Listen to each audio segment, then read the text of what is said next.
Assalamualaikum warahmatullahi wabarakatuh. Perkenalkan, nama saya Safrina Indah Kirtiani dengan NIM 100211182227001 dari Prodi S1 Gizi kelas A. Pada video kali ini, saya akan memaparkan hasil rangkuman dari materi administrasi kebijakan kesehatan pada pertemuan pertama hingga ke-6. Materi yang pertama adalah konsep dasar AKK. Administrasi adalah aktivitas-aktivitas untuk mencapai tujuan atau proses tertentu. Bisa dibilang, administrasi ini adalah penyelenggara kerja untuk mencapai tujuan.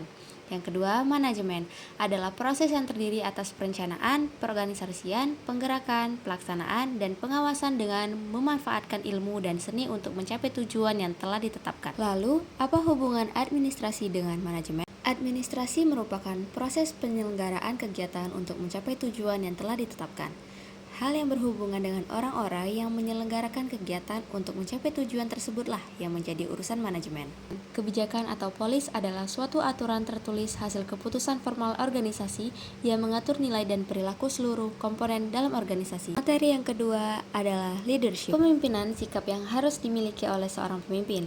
Sikap-sikap tersebut antara lainnya itu yang bertanggung jawab, rela berkorban, mampu merangkul semua anggota, saling tenggang rasa, berkontribusi di dalam suatu organisasi atau perusahaan, serta memiliki kecakapan dan kepribadian yang baik. Unsur-unsur kepemimpinan yang pertama adanya pengikut, adanya pemimpin, adanya sifat atau perilaku tertentu, adanya kondisi tertentu, dan adanya tujuan bersama yang harus dicapai. Power atau kekuasaan yang berhubungan dengan seorang pemimpin yang pertama coercive power, yang kedua reward power, yang ketiga legitimate power, keempat expert power, dan yang terakhir referent power. Dasar dan sikap kepemimpinan yang efektif. Yang pertama, penentuan tujuan. Seorang pemimpin harus memastikan anggotanya paham maksud dan tujuan organisasi. Yang kedua, komunikasi, yaitu harus dikomunikasikan semua kebijakan, keputusan, informasi, dan sebagainya. Yang ketiga, kepercayaan. Bawahan bisa menerima dan percaya kepada leadernya. Yang keempat, akuntabilitas, yaitu yang bertanggung jawab.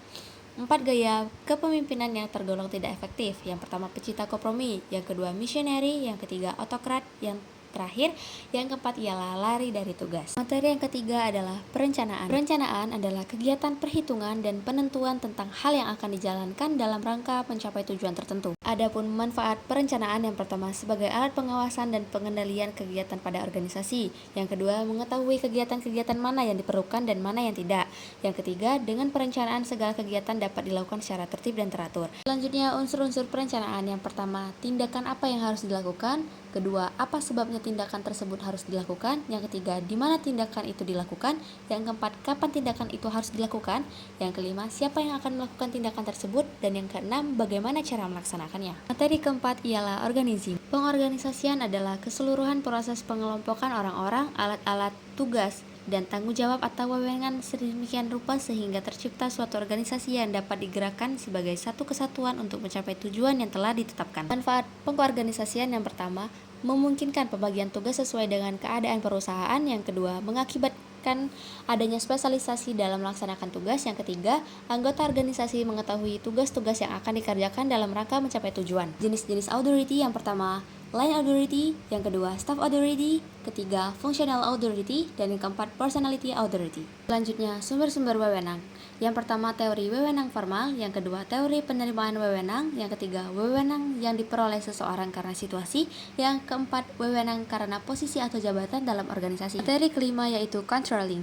Controlling atau pengawasan ialah keseluruhan kegiatan yang membandingkan atau mengukur apa yang sedang atau sudah dilaksanakan dengan kriteria-kriteria, norma-norma, standar atau rencana-rencana yang telah ditetapkan sebelumnya. Standar pengawasan ini dibagi menjadi dua, yaitu standar norma ialah berdasarkan pengalaman staf dan standar kriteria berdasarkan standar yang diterapkan untuk kegiatan. Yang kedua, sasaran pengawasan ialah mengarahkan atau merekomendasikan perbaikan. Yang ketiga, menyarankan agar ditekan adanya pemborosan dan mengoptimalkan pekerjaan untuk mencapai sasaran rencana. Yang ketiga, manfaat pengawasan ialah kegiatan yang dilaksanakan sesuai dengan standar, mengetahui apakah terdapat penyimpangan. Yang ketiga, diketahui penyebab penyimpangannya. Monitoring digunakan untuk memperoleh fakta, data, dan informasi tentang pelaksanaan program. Apakah proses pelaksanaan kegiatan dilakukan sesuai dengan apa yang telah direncanakan. Lalu, evaluasi ialah tahapan yang berkaitan erat dengan monitoring, karena kegiatan evaluasi dapat menggunakan data yang disediakan melalui kegiatan monitoring. Terakhir, materi keenam ialah motivating employee. Motivasi yaitu dorongan yang muncul karena diberikan oleh seseorang kepada orang lain atau diri sendiri yang mana dimaksudkan agar orang tersebut menjadi orang yang lebih baik. Adapun jenis-jenis motivasi, yang pertama motivasi intrinsik dan motivasi ekstrinsik. Yang kedua, metode motivasi dibagi menjadi dua, yaitu motivasi langsung diberikan secara langsung atau spontan, misalnya pujian. Yang kedua itu motivasi tak langsung, contohnya diberikan fasilitas-fasilitas pendukung untuk menunjang gairah kerja seperti ruangan kerja yang nyaman dan sarana yang baik.